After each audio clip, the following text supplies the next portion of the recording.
Director of Sierra Club's Beyond Coal campaign, Whitney Pearson has been the Associate Organizing Representative for the Sierra Club's Beyond Coal campaign in Oklahoma for 4 years. In that capacity, she works with volunteers statewide to encourage a transition away from burning coal for electricity and promoting a clean energy economy. Whitney was born and raised in Claremore, Oklahoma, and graduated from the University of Oklahoma, where she began her climate organizing career. Whitney Pearson, lend an ear.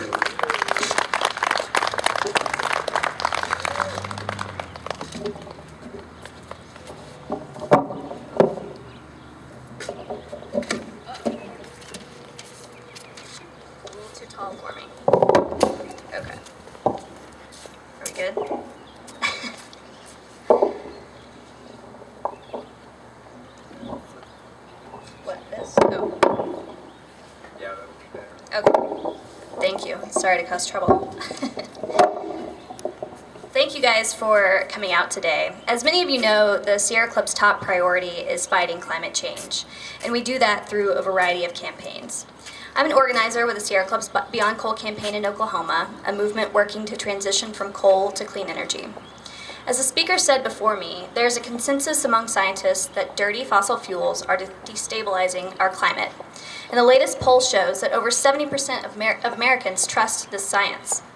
Climate disruption is already impacting our communities with extreme weather events, drought, and wildfires. Farmers and ranchers in Oklahoma are certainly feeling some of the worst effects. We know that climate change is man-made, we know we're already feeling the impacts, and we know it's not too late to stop the catastrophic effects. I'm going to talk a little bit about what we know and what we can do to address climate change. We know emissions from consumption of fossil fuels are the culprit. We know we have to end our addiction and over-dependence on coal, oil, and gas and build out as much clean energy as possible or risk making the climate crisis worse.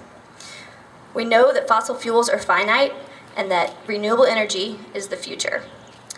Climate disruption presents us with both an obligation and an opportunity. It is a moral necessity to move beyond fossil fuels, and switching to a carbon-free energy will create a more stable climate, a more stable economy, and improve public health.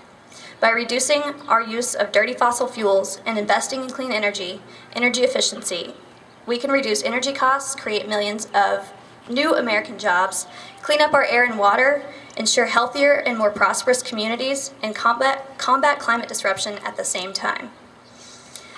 There's a cartoon I always think of when talking about combating climate change. It depicts people at a climate summit and an audience member asking the question, what if it's all a big hoax and we create a better world for nothing? So now, with a strong EPA under our current administration, the declining cost of renewable energy, and grassroots pressure to make the transition, we are on our way to building a clean energy economy. We must continue to demand our leadership and those with authority to implement solutions take action. Our movement is having success. Across the country, 179 proposed coal plants have either been defeated or abandoned since 2002. 164 existing coal plants have either been retired or scheduled for retirement. That's hundreds of millions of tons of CO2 per year prevented, and hundreds of millions of tons of CO2 that will never again be released once those plants are closed. Not to mention the other toxic pollutants that are impacting the communities directly next door to these coal plants. A handful of proposed plants in Oklahoma were stopped since 2006, and so far, 1.5 out of 6 are slated for retirement. And this is because of the demands of people across the country and here in Oklahoma. Finally, I want to cover what's next. In June, the Environmental Protection Agency will propose the first ever national limits on carbon pollution for existing power plants. If strong, these air quality protections will allow EPA to focus on the industry that creates much of the nation's carbon pollution. Over the next year, Sierra Club will encourage people to express their support for EPA in finalizing strong standards that will hold polluters accountable, modernize the way we power our country, and minimize the effects of climate disruption. Oklahoma will have to develop a plan to reduce carbon emissions and comply with these regulations. And we know with leadership from the top, collaboration from stakeholders, and public demand from people like you, we can make sure we develop a plan that works for Oklahoma.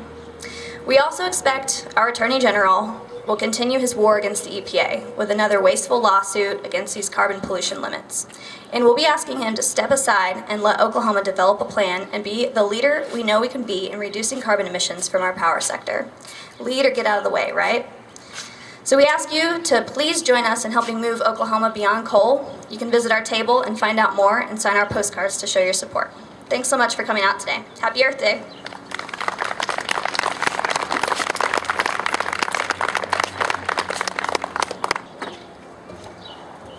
I was going to let Whitney be last. We done.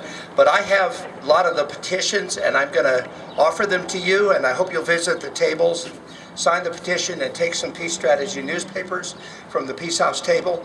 And we'll be here next year with a huge event. Thank you.